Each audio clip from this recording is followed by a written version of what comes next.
Receiving punishment in the military can be an extremely stressful process. Coming up, I'll give a general overview of the military's criminal justice system and compare it to the US's civilian criminal justice system, and then I'll talk about some of the most common written formal forms of punishment that service members can receive, and also I'll go over the different classifications of discharge that one can receive when leaving the military and when each comes into play.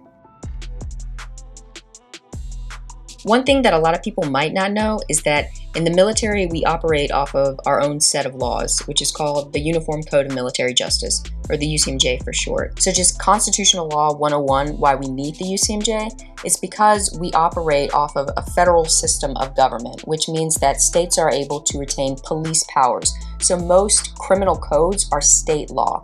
But the Uniform Code of Military Justice, it's passed by Congress, so it's federal law, and it makes it so that certain crimes are applicable to military members worldwide. So it's not limited by state boundaries, nor is it limited even just by the United States. So you can commit a crime in California, you can commit the exact same crime in Turkey, and you're still going to be held accountable under the UCMJ. Military members are bound by state law as well for whatever state that they're stationed in, so they can still go to state court for violating a state crime, but when it comes to military tribunals, we are bound by the UCMJ. Also in the military, we conduct our own courts. So in the civilian world, you have standing courts, or courts that exist all the time.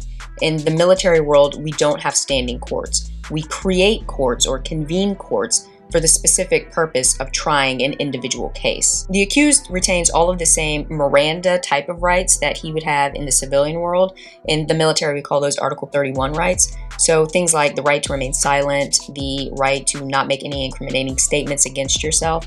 And the accused in the military is also, just like in the civilian world, able to choose whether or not he wants his case to go before a judge alone or in front of a jury of his peers. The difference is that in the civilian world, the jury of your peers is going to consist of members of the community. In the military, the jury is going to consist only of military members, and the jury will always be primarily officers. If the accused is enlisted, he can request that enlisted members also serve on the panel as well, but primarily the composition is going to be officers. So that covers our military courts. Now I'm going to switch gears and talk about some common forms of punishment. I will start with this quick disclaimer.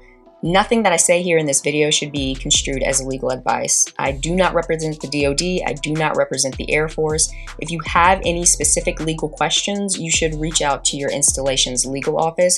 Or also, if you are accused or suspected of a crime, you should reach out to your installation's area defense counsel. So again, this is not legal advice. In the military, we use what's called progressive discipline, which means that supervisors will start with the lowest appropriate form of punishment and then progressively increase the level of discipline for repeat offenses. Looking at the most common forms of written formal counseling, usually supervisors will start with a letter of counseling or an LOC. Now there are other forms that exist, such as a record of individual counseling or a RIC, or also a letter of admonishment or an LOA, but those don't come up as often, so I won't talk about them here except for to state that they exist. But typically, if you're going to have a first-time offense or a low-level offense, it's usually going to start with a letter of counseling. The next higher form of punishment after an LOC is an LOR, or a letter of reprimand.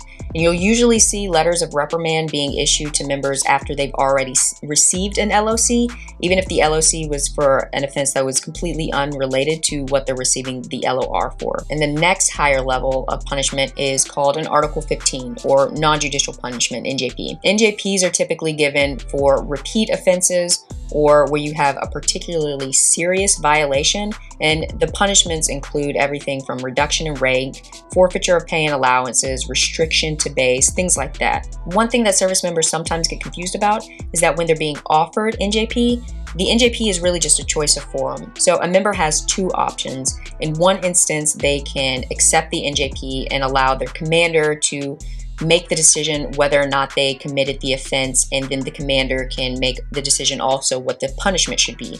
Option 2 is that the member can turn down NJP and instead demand trial by court-martial. So either the commander make the determination whether you committed the offense and what your punishment will be if you did commit the offense, or trial by court-martial. In either scenario, the member is going to be able to consult with an attorney and also present evidence in his defense. So those are the main forms of written formal punishment that military members can receive. And now I'm going to transition to talk a little bit about discharges. Most service members receive an honorable characterization of discharge, but there are other characterization levels that exist. And these other characterization levels can be issued in one of two ways, either by an administrative discharge or as a result of a sentence at a military court-martial. If a military member is being discharged as a result of a sentence at a military court-martial, if they are enlisted, instead of an honorable discharge, they can receive a bad conduct discharge or a dishonorable discharge, which is worse than a bad conduct discharge. For officers aren't discharged from the military at court-martials. Instead, officers are dismissed. So it's a different terminology, but similar effect. Service members can also go through what's called an administrative discharge proceeding, which is different from a court-martial. You can think of an administrative discharge proceeding as something like a hiring and firing decision. So if you're discharged via admin discharge, it's more like the military's way of saying, thank you for your service, but this is not the right career path for you. So for an example, you can be administratively discharged for failing the fitness test 4 times within a 24-month period. Now, in that type of scenario, you'd still get an honorable service characterization for your discharge because that discharge isn't a punishment per se, but it's just a matter of fact that the military has certain physical fitness standards that every service member is required to maintain. And if you can't meet those fitness standards, then you are subject to discharge because every service member has to be able to contribute to the war fight, including physically. An honorable discharge is the highest level of characterization that a service member can receive upon leaving the military. And an honorable discharge is basically the military's way of saying that this person's service has generally met the standards of acceptable conduct and duty performance. As far as we're still talking about admin discharges, the next level of discharge below an honorable service characterization is called a general service characterization.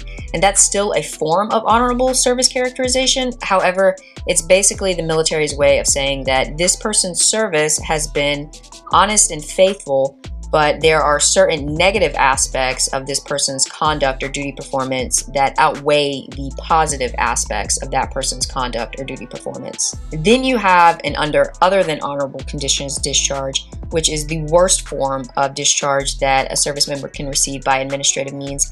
And that's basically saying that this person's conduct or pattern of behavior represents a significant departure of the conduct that is expected from service members.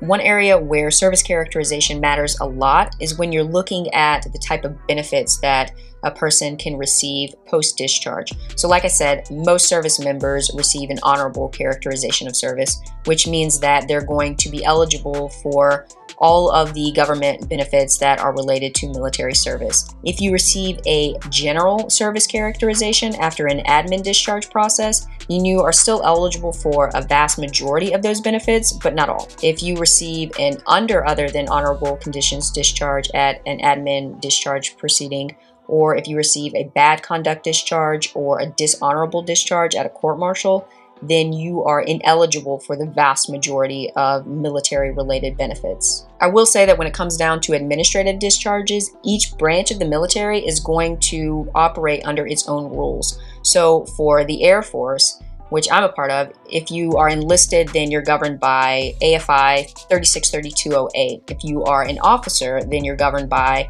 AFI 363206. So if you have any more questions about administrative discharges specifically, then look to your branch-specific regulations on administrative discharges or speak with the Area Defense Council located at your installation. I hope this video was helpful. I hope you learned something new. If it was helpful, if you did learn something new, please make sure to hit that like button down below. That's how I'm able to know that the information that I'm providing is actually useful and people are taking something from it. Also, I post new content every week, so please make sure to hit that subscribe button as well so that you don't miss my next upload. If you have any questions about military service generally, please feel free to leave a comment down below and I'll try to answer whatever questions that I'm able to. So again, thank you for stopping by. I appreciate you being here and I'll see you next time.